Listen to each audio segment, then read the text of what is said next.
Hello, my name's Matt and I am a graduate of Screen and Film School Brighton and I'm a sound recordist. My main job at the moment is I'm a production sound mixer on a BBC TV daytime soap opera called Doctors. I've also worked on Doctor Who and boom operator on Coronation Street, so watch my name at the end of those shows. Before getting into film and television, I had a previous career as a musician. Got tired of touring and being away, and I realised that I'd probably gain a lot more experience and knowledge if I had some sort of formal education. That was how I got in touch with Screen and Film School Brighton and how I sort of started my journey with that. My time at Screen and Film School inspired me to take up a career in sound. The chances of being a director are quite slim, so career-wise, there's a lot of people here. I really like sound. Maybe I'll go into that. I would encourage anyone to get into any specialism, but particularly the sound department, because sound is over 50% of the audience's experience of moving picture.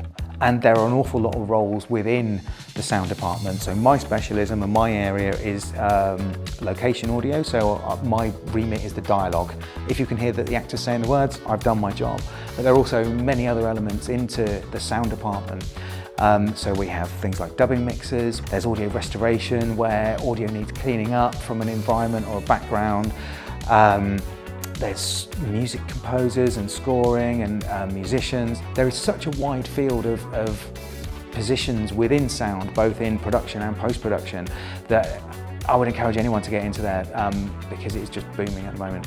My advice to someone who's considering sound for film and television as a career would be, at the earliest point in your career, read as much as you can. There are some really good books and resources and YouTube videos out there to get an understanding of what the expectation is. It's a very physically demanding job, it's highly technical, it's highly skilled, and it takes a lot of practice. You can't just think, it's a microphone on the end of the stick, how hard can it be?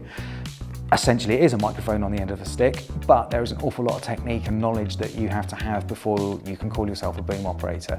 So research as much as you can, do as much as you can in a non-crucial environment where you're not going to harm your career if you do make mistakes. So get involved in your local filmmaking community, offer yourself out there. Look for trainee positions. There are some fantastic resources. If you Google sound trainee positions, that will come up with some options. Always would recommend coming to film school as well, obviously.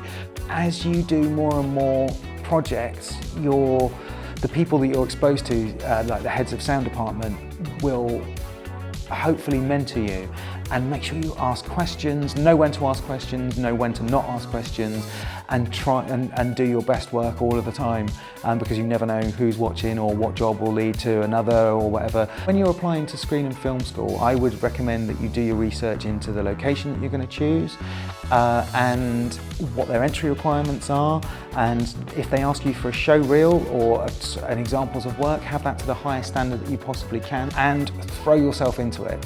Absolutely immerse yourself into it. You'll have access to some really good tutors who really know their stuff, who their job is to impart that information and knowledge onto you, and just do as much as you can.